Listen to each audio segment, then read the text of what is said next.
Kailash Chandra, transcription number 413 at 80 words per minute. Be ready, 5 seconds to go.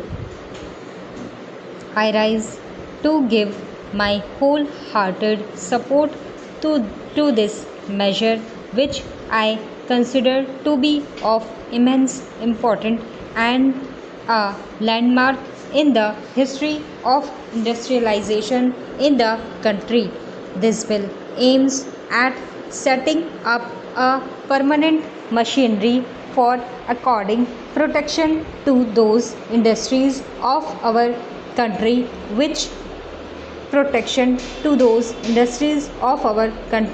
which stand in need of it.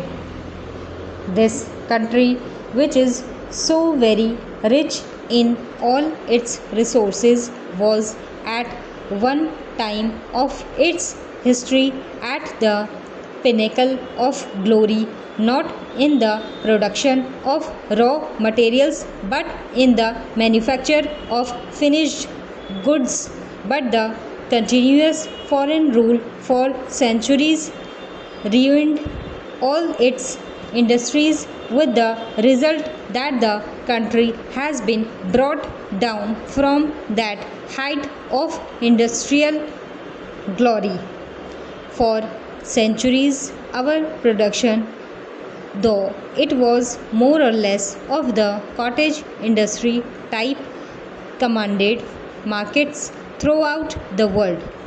We know what steps were taken by our foreign rulers to discourage our home industries and to raise the protective tariff walls in their own country to make it industrially sound.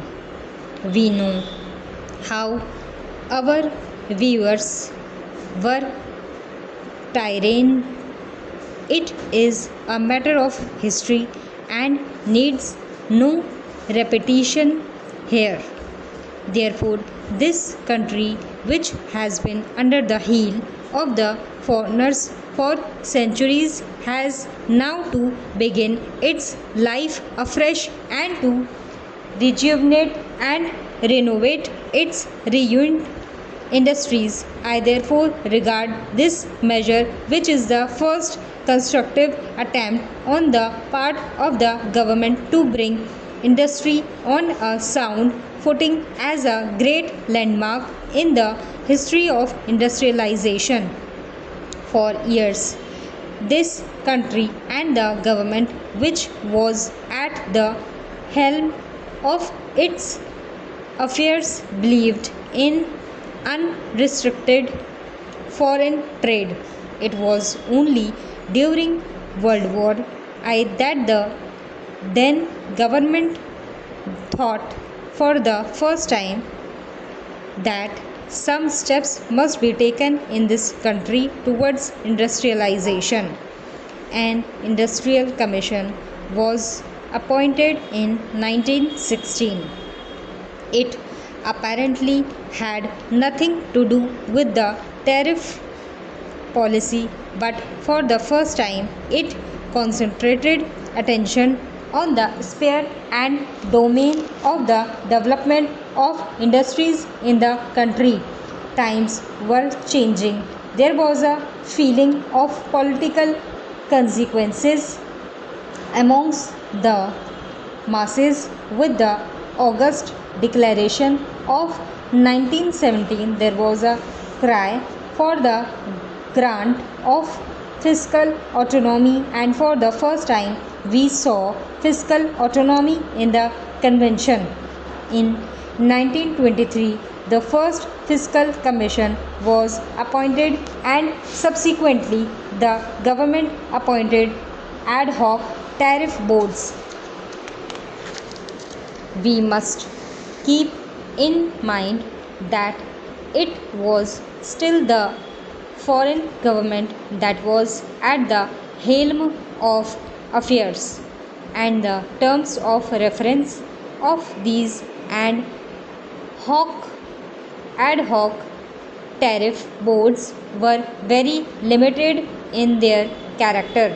For example, before any industry could be considered, to be entitled for the grant of protection, it was essential that there should be abundant natural resources for that industry available in the country itself. There should be a local market for its produce. There should be real potential for its development and its development at a rapid pace.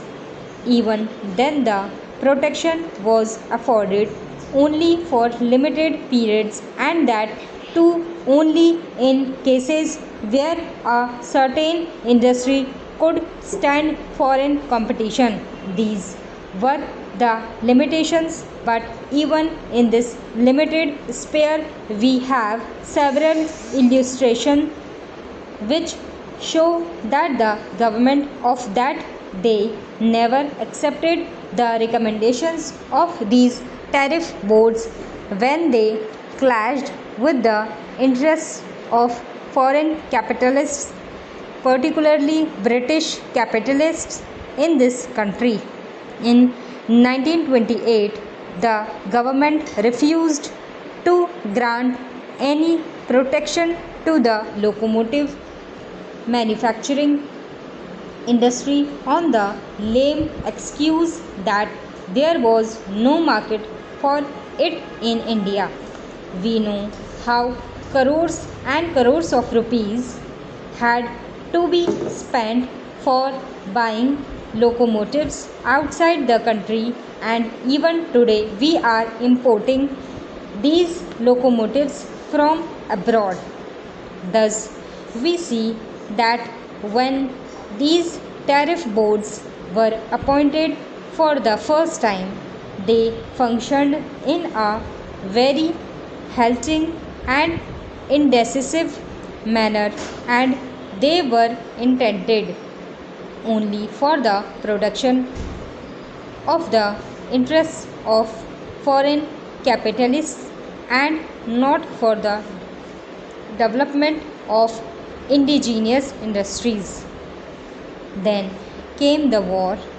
From 1939 up to 1945, the policy of the government was to maintain the protection already afforded by giving fresh lease of life to the Protective Duties Acts.